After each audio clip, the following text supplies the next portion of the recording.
Sur Europe 1, Dimitri Pavlenko, vous recevez ce matin l'analyste géopolitique Gérard Vespierre. Bonjour Gérard Vespierre.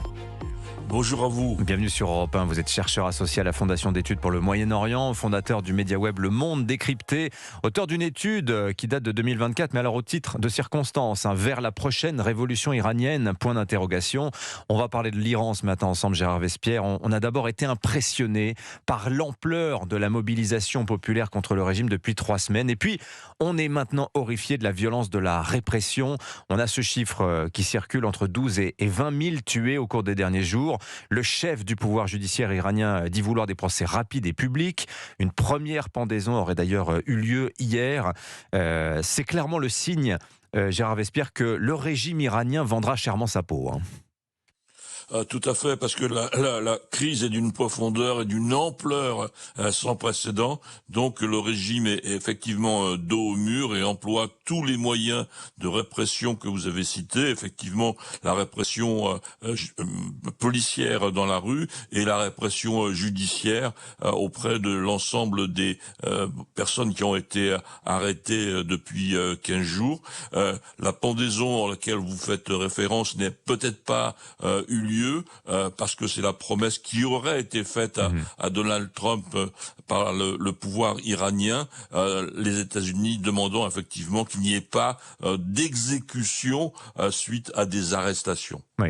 Il y a un côté boîte noire en Iran aussi, c'est connu, Gérard Vespierre. Le régime d'abord est difficilement pénétrable. Sur la situation d'ailleurs actuelle aussi, il y a beaucoup d'informations contradictoires. D'un côté, vous avez les déclarations des dirigeants publics iraniens extrêmement dures à l'adresse des États-Unis et des manifestants. Et puis, il y a tout ce que l'on apprend de la bouche même de Donald Trump qui dit « Nous avons des contacts avec des dirigeants iraniens, ils m'ont promis qu'ils allaient arrêter de tuer, etc. etc. » À quel saint se vouer, Gérard Vespierre, selon vous ? Écoutez, il n'y a absolument pas d'unanimité dans les deux piliers qui constituent le pouvoir en Iran, à savoir le système sécuritaire, les gardiens de la révolution, les Bassidj, et puis l'autre pilier, les religieux. Du côté des forces de répression, eh bien, il y a des familles, voyez-vous, les gardiens de la révolution ont des enfants qui sont dans les universités. Papa, pourquoi tires-tu sur mes copains de fac ?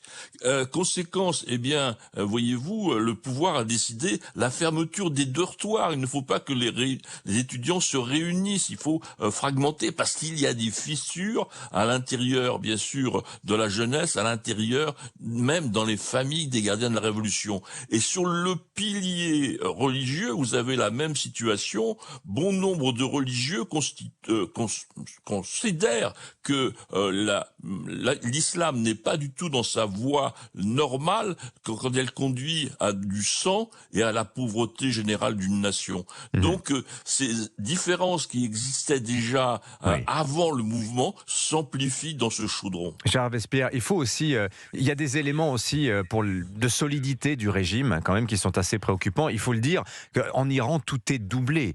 L'appareil militaire, l'appareil sécuritaire, d'un côté vous avez les services de renseignement du gouvernement, vous avez l'armée régulière et tout est doublé de l'autre côté par les gardiens de la révolution. Donc ce qui est un vrai problème en termes pour la robustesse du régime. Enfin j'ai du mal à m'exprimer. Ce que je veux dire par là, c'est que ça participe de la solidité du régime actuel. Autre point, c'est que les gardiens ont des intérêts financiers tels qu'on peut penser qu'ils lâcheront très difficilement le régime en place, Gérard Vespierre.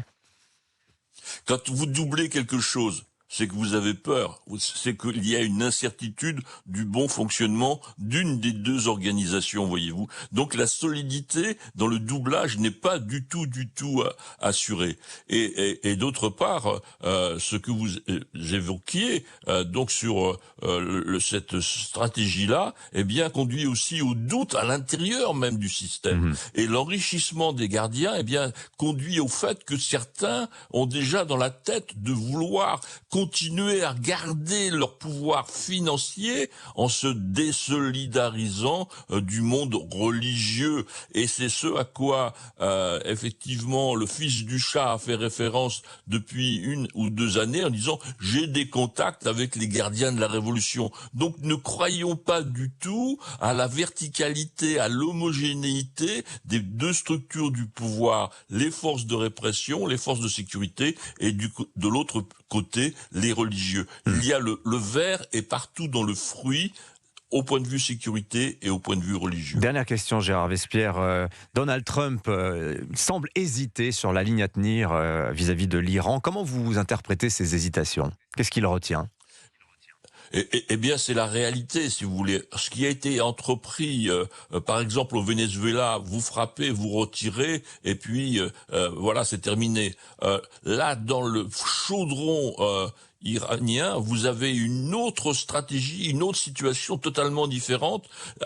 En face de ce bouillonnement, si vous intervenez, que va devenir le bouillonnement? Ça va être un bain de sang qui va augmenter ou pas, voyez-vous. Donc et qui va sortir de ce bouillonnement augmenté? Donc parce que la décision va se faire au sol, comme disent les militaires. Mais cette fois-ci, ce sont les civils dans la rue qui vont faire les décisions, et personne ne sait comment, effectivement, la pièce va retomber après une intervention militaire sérieuse des États-Unis. Merci beaucoup, Gérard Vespierre de Vos Lumières. On vous lira sur votre site web, notamment Le Monde décrypté. Merci d'avoir été avec nous sur Europe 1. Tiens, j'ajoute une dernière question pour les auditeurs d'Europe 1. Que sont devenus les 408 kilos d'uranium enrichi, dont on a perdu la trace depuis le bombardement des installations nucléaires iraniennes au mois de juillet? Ça, c'est une question qui demeure sans réponse. Merci Gérard Vespierre.